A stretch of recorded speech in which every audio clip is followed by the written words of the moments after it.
Hello, it's Matt the Homebrew Hero here today. Today I'm going to be making a Belgian Golden Strong Ale. I'm going to be trying to hit about hopefully 10 to 11%, so it's going to be a pretty high gravity one. It's my own recipe, but I'm trying to make kind of a clone of the West Molly Triple, which is very delicious if you've had it before.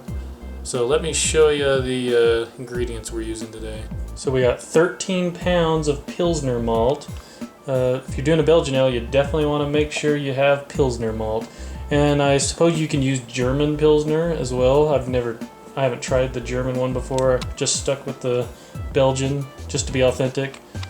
And then we got 1 pound of Carapils. That'll hopefully give us some good head retention, because if you've ever had a West Molly Triple before, there's a lot of head on that baby.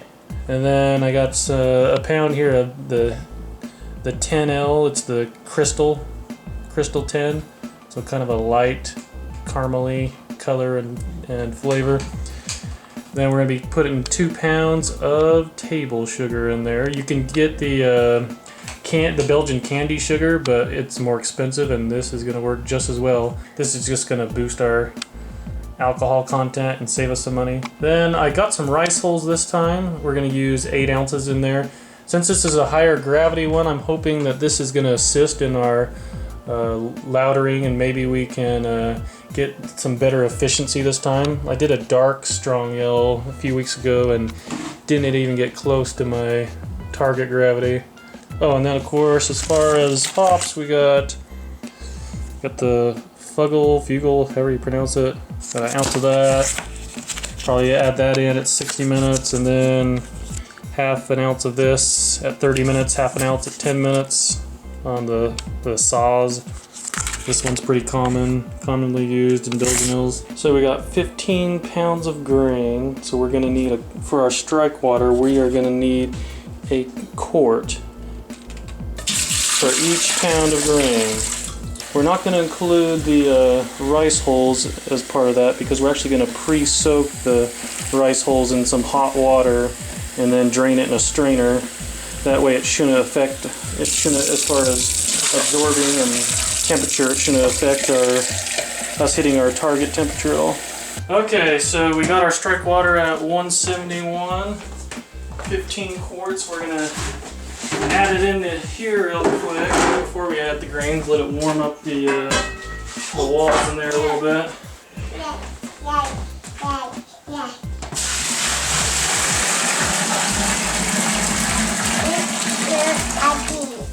Okay, so let's close it up just for a minute. And while that's warming up the walls of the mash tun, we are going to strain out our rice hulls. So I got 8 ounces of rice hulls here. I just put some hot water in it just to absorb.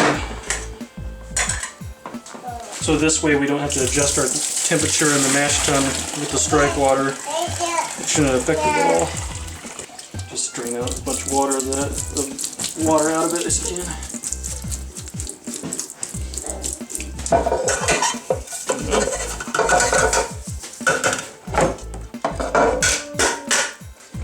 Here. So we'll add in a little bit of this.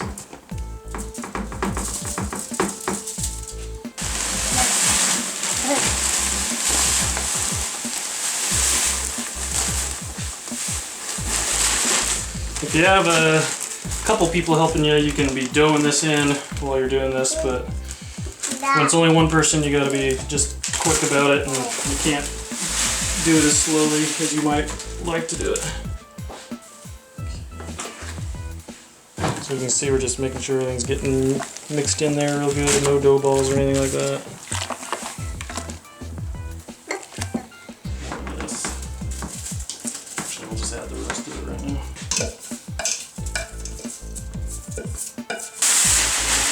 Nobody likes it when their sparge gets stuck.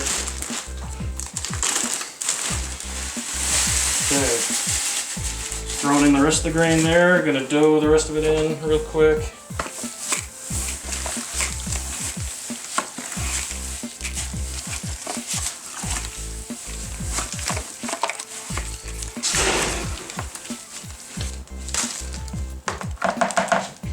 Okay, so we're gonna strap the lid back on there.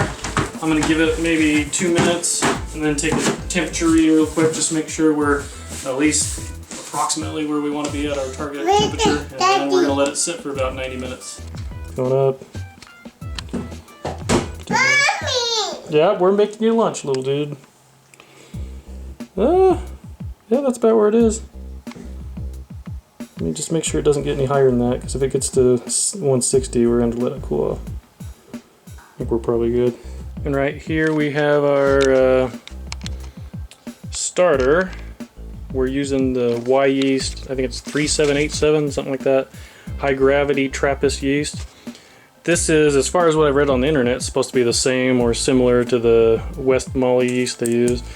So just make sure you give your starter a good swirl every now and again. They say you should have a half a gallon for every pound of grain, I believe is what it is. So that means we need about 7.5 gallons. I just kind of guesstimated here, but that is about 7.5. So it's still heating up to 170. We're going to use that to sparge.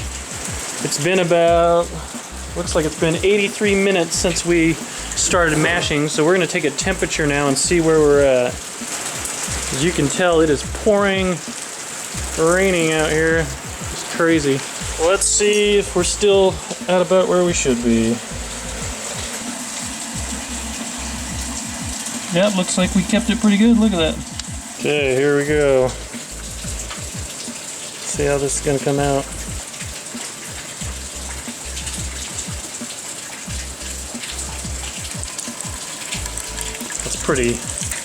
Pretty clear and golden.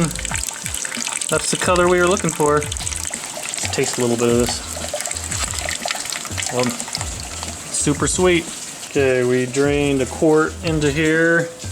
As you can see, there's lots of grains and stuff floating there still.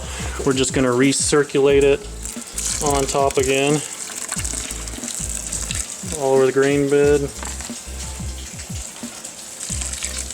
And then we're going to collect at least one more of these, which would be about half a gallon. Okay, we recirculated, and now we got our first runnings coming on into this bucket. We're going to fill it up to 6 gallons, which is right about here.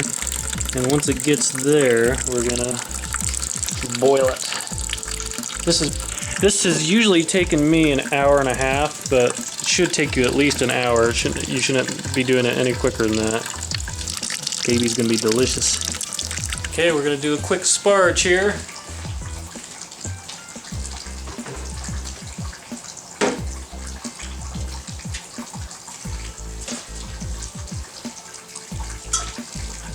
Best way to do it is with a strainer, so you make sure you're covering the whole grain bed, but also not disturbing the grain bed. And when you're fly sparging, you want to get the water line probably about an inch above the grain bed. Remember, you don't want it any hotter than around 170. You just want to deactivate those enzymes and rinse out all the sweet sugars. Probably about halfway, it looks like. And it looks like those rice hulls have really been helping with our sparge. Haven't got a stuck sparge at all. It's been coming out real well. Looks like we got 6 gallons. Now we're gonna pour that into there. We collected our 6 gallons of wort. We'll probably lose about 1 gallon, so we'll finish with 5 gallons of brew in the end. Somewhere around there. We're getting close to 200 degrees right now. We are boiling, just started our 60-minute count. I got our fuggles in there, ounce of them. And just a minute ago I had to get the hot pads real quick and pull that off. It was almost boiling over, got real close. Always keep your hot pads around.